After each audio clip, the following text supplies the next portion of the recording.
শতকরা অঙ্ক দেখে সবাই ভয় পান, তাই না? তো চলুন সহজ নিয়ম আমি বুঝিয়ে দিচ্ছি। তো এখানে প্রথম প্রশ্ন হচ্ছে, সময় মতো বিজলি মানে ইলেকট্রিক বিল জমা দিলে 15% ছাড় পাওয়া যায়। এক ব্যক্তি 54 টাকা ছাড় পেয়েছেন, তাহলে বিলের পরিমাণ কত ছিল? ঠিক আছে, টোটালে ছাড় পেয়েছে 54 টাকা, তাহলে কত টাকা বিজলি বিল ছিল সেইটাই আমাকে বের করতে হবে। তো ধরি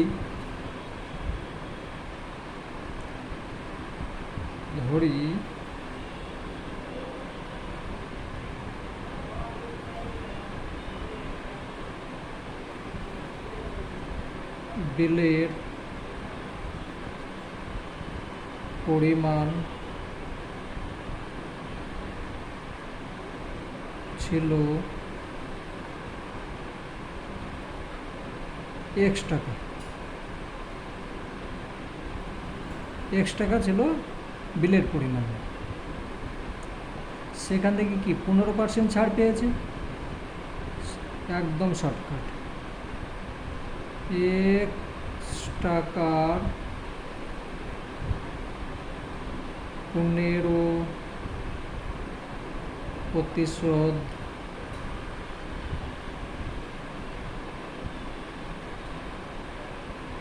ছাড়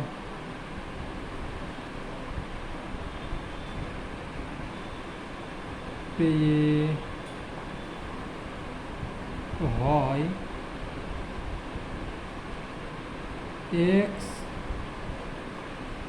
X টাকার 15% ছাড় পেয়ে কত হচ্ছে সেটা দেখতে হবে। পেয়ে হয় X টাকা ছিল, তাহলে X এর 15%, X টাকার 15% ছাড় পেয়ে হয়, এইটাই তো। X হলো টাকা, তার 15% সমান, এটা টাকা লেখো, টাকা। প্রশ্ন অনুসারে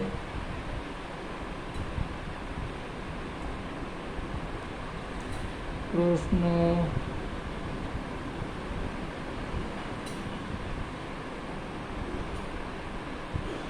অনুসারে এইটার সঙ্গে এটা গুণ করলে 15x হয়ে যাচ্ছে। 15x/100 সমান এই টাকা, এটাই তো ছাড় পেয়েছে 54।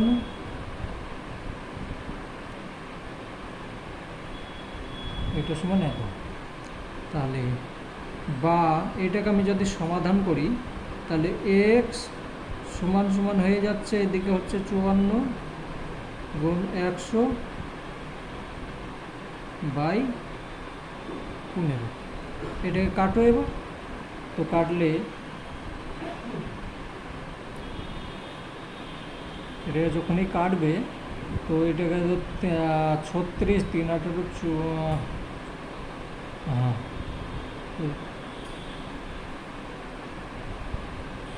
3 18 54 আর 3 5 15। আর এটার সঙ্গে এটা যদি কাটো 5 20 100, তাহলে ওপরে কত হলো 18 আর 20 সমান সমান এখানে হয়ে গেল কত 360 টাকা। তাহলে এখানে লিখতে হবে যে এইটা হচ্ছে টাকা, এইটাই তার বিল ছিল। ঠিক আছে, লিখবে অতএব বিলের পরিমাণ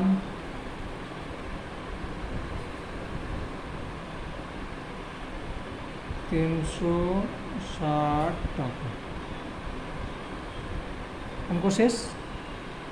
এটা আরও শর্টকাট করা যায়, কিন্তু বেসিক জানতে হবে, বেসিক না জানলে হবে না। মানে মেন যে কোনো সময় একই রকম আসবে, সেই সময়তে যদি তোমরা বেসিকটা যদি না জানো কখনোই পারবে না। যাই হোক, পরেরটা দেখি। 2 নম্বর অঙ্ক, একটি শাড়ির লিখিত মূল্য 200 টাকা। শাড়িটি যদি পর মানে একবার দিল আবার দিল, পর 10% ও 5% ছাড় দেওয়া হয়, তাহলে শাড়িটির বিক্রয় মূল্য কত?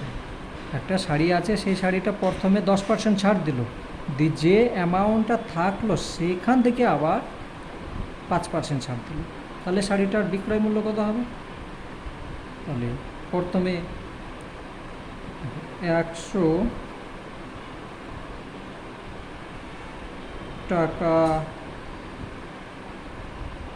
লিখিত মূল্য, লিখিত 100 টাকা লিখিত মূল্য, লিখিত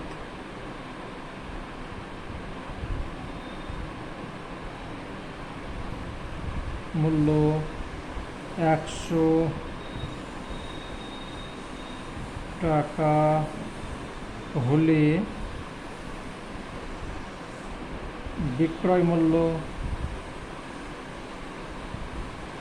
কত হচ্ছে? 10% ছাড় দিচ্ছে, তাহলে হচ্ছে 90 টাকা।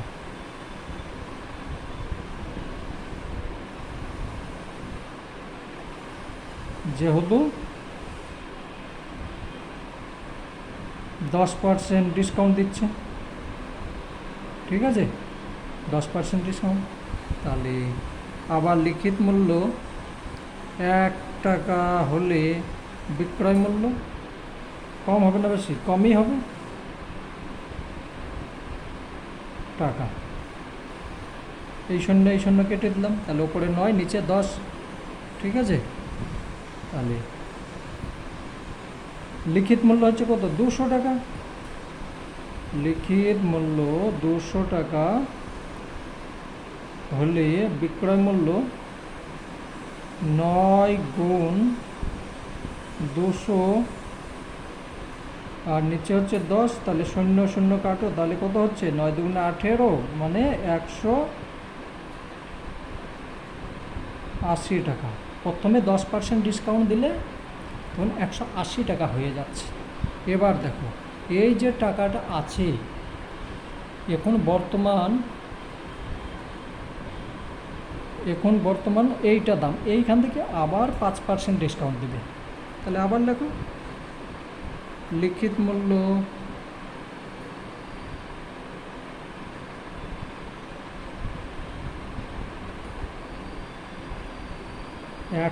টাকা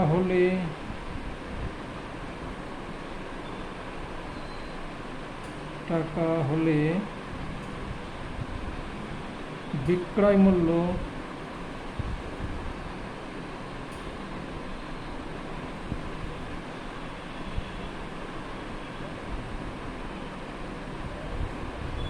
95 টাকা। কারণ যেহেতু 5% ডিসকাউন্ট দিচ্ছে, ঠিক আছে, 5% ডিসকাউন্টের জন্য হয়ে যাচ্ছে এটা 95 টাকা। তারপর লিখিত মূল্য 1 টাকা হলে বিক্রয় মূল্য কম হবে না বেশি? কম হচ্ছে টাকা। এখন লিখিত মূল্য কত? এইটা হচ্ছে, তাহলে 180 টাকা হলে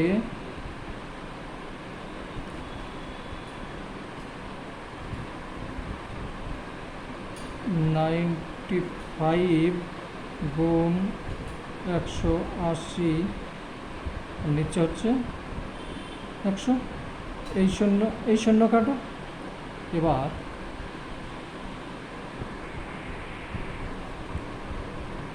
এটার সঙ্গে এটা যদি কাটো, তাহলে 5 দিয়ে কাটছি, তাহলে 5 1975 হলো, এই 95।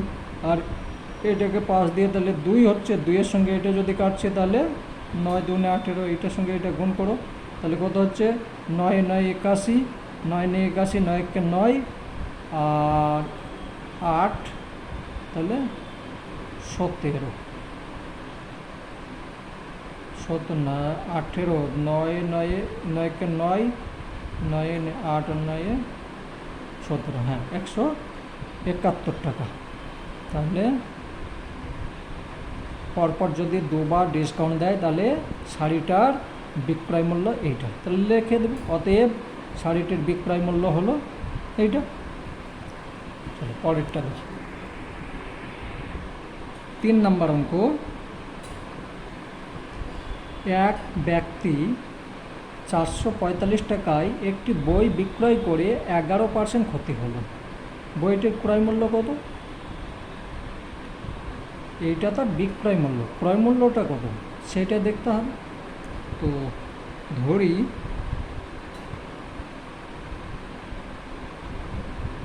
বইটির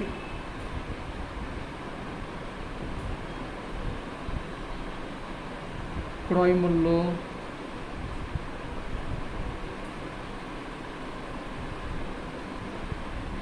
x টাকা, তাহলে 11% ক্ষতি, ঠিক আছে।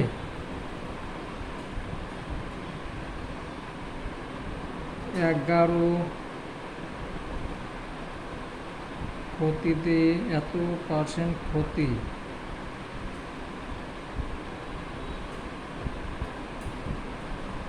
ক্ষতিতে x টাকার বইয়ের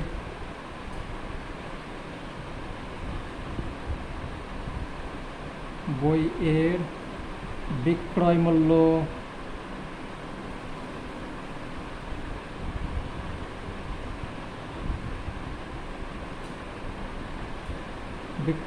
হচ্ছে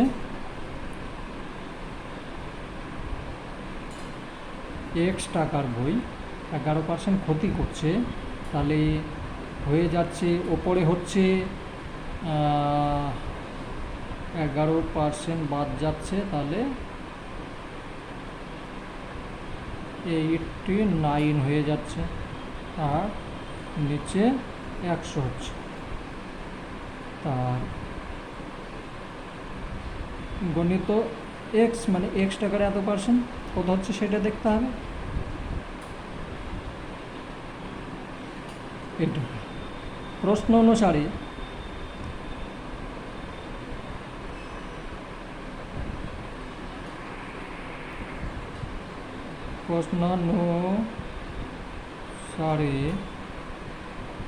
তাহলে 89x, এটার সঙ্গে এটা গুণ করে নিলাম,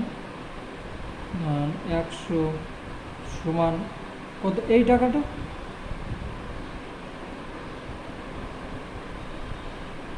তার কারণ এই যে 11% বিক্রয় করিয়ে ক্ষতিতে বিক্রয় করে এইটা হয়েছে, তার মানে এই সমান এইটা, বা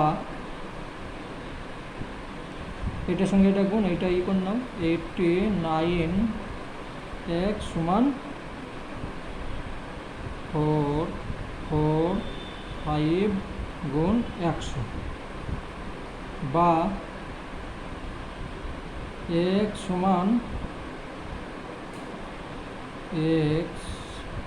সমান হচ্ছে 445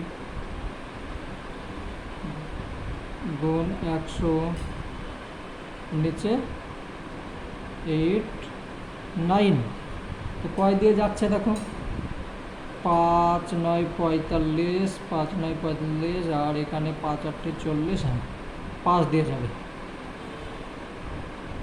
5। অতএব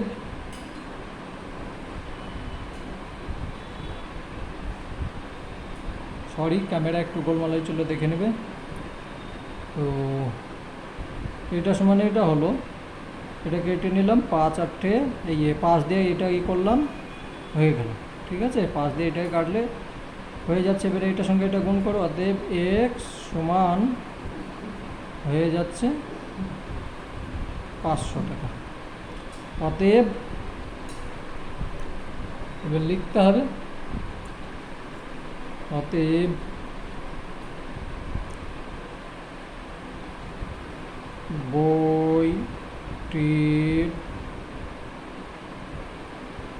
বইটির ক্রয় মূল্য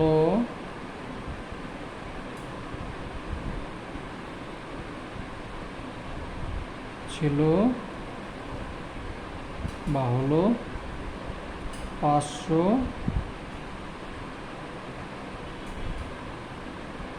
টাকা। তো এইভাবে সহজ নিয়মে করতে হবে, ঠিক আছে। এগুলো পরীক্ষার মধ্যে কি 1 নম্বর আসবে, কিন্তু এত সময় তো পাবে না। সেই সময় তোমাদেরকে কি করতে হবে, মানে সহজ নিয়মে করে নিতে হবে। এত সব লিখলে হবে না, অপশান দেওয়া থাকবে, বাস শুধু দেখে নিতে হবে কী আছে বাস করে টিক মেরে দিয়ে চলে আসতে হবে। এইভাবে যদি করতে যাও, একটা অঙ্ক করতে লাগলে 5 মিনিট সময় লাগবে, সেই সময় তোমরা পাবে না। অঙ্ক দেখো, এক ব্যক্তি 10 টাকায় 6টি চকলেট কিনে 10 টাকায় 5টি চকলেট বিক্রয় করে। লাভ কত পার্সেন্ট? ঠিক আছে, কিনছে কয়টি? 6টি, আর বিক্রয় করছে 5টি, তাহলে লাভ কত দেখতে হবে।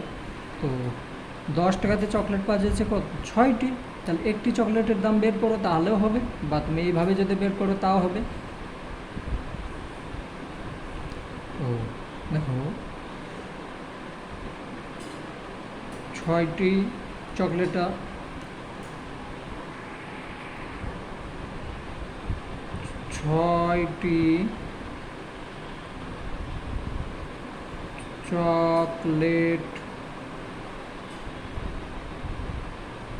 চকলেটের ক্রয় মূল্য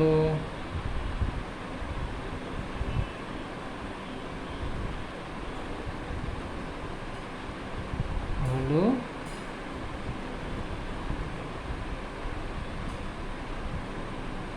10 টাকা।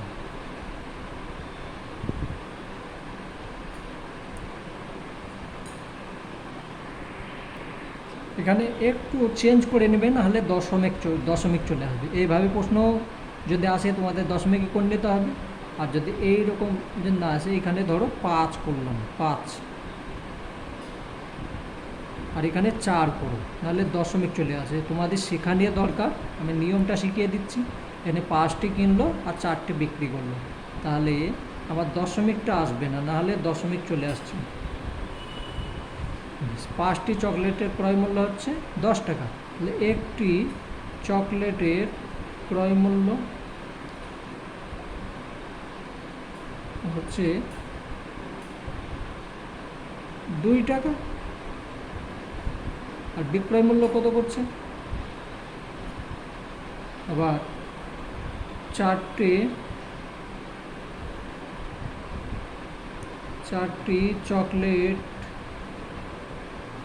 চকলেটের বিক্রয় মূল্য